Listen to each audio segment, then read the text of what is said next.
पुराने जमाने की बात है। किसी कदीम मोहल्ले की तंग गलियों में एक औरत रहती थी। नाम था जरीना। उम्र तो मुश्किल से 40 के आसपास रही होगी, मगर चेहरे पर चतुराई और आंखों में ललक ऐसी थी कि देखने वाला पहली नजर में ही उसके मिजाज को समझ ले। जरीना 2 बच्चों की मां थी, एक लड़का और एक लड़की, और घर के हालात बुरे न थे। उसका शौहर पुरानी कपड़ों की दुकान चलाता था और उससे घर का खर्च आराम से निकल आता। खाने पीने की तंगी कभी नहीं हुई, बल्कि अक्सर थाली में बचा खुचा भी रह जाता। लेकिन अजीब बात यह थी कि नेमतें होते हुए भी जरीना के दिल में कनाअत नाम की कोई चीज न थी। वो हमेशा दूसरों की बरकत देखकर तिलमिला उठती। अगर पड़ोसन के घर से दाल की खुशबू आती तो उसके दिल में चिंगारी भड़कती। अगर गली में किसी के बच्चे नए कपड़े पहनकर खेलते तो जरीना की आंखों में जलन उतर आती। मोहल्ले की औरतों में वो अपने आप को नेकी की मिसाल दिखाती। जब किसी महफिल में बैठती तो बड़ी मिठास से कहती, भाई जो कुछ है अल्लाह का दिया है, हमें उसी पर सब्र करना चाहिए। नेकी बांटने से दौलत में इजाफा होता है।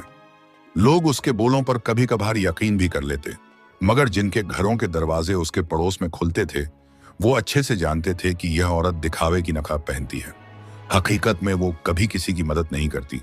कभी कोई गरीब बच्चा उसके दरवाजे पर रोटी मांगने आता तो जरीना झड़क देती, यहाँ कुछ नहीं है, आगे निकलो, आगे। उसके बच्चे जो मासूमियत में दुनिया को सच्चा समझते थे, अक्सर माँ की इस सख्ती को देखकर हैरत में पड़ जाते। लेकिन जरीना उन्हें भी यही सिखाती, दौलत बांटने से घटती है, समझे? लोग सिर्फ इस्तेमाल करना जानते हैं, किसी का काम मत आना। गली मोहल्ले में उसका चेहरा तो मुस्कुराता था, लेकिन दिल की गहराई में हसद और लालच की काली लकीरें थीं। मोहल्ले में कोई सुखी होता तो जरीना के दिल में तूफान उठता, और अगर किसी पर मुसीबत आती तो उसके चेहरे पर एक छिपी हुई मुस्कान खिल उठती।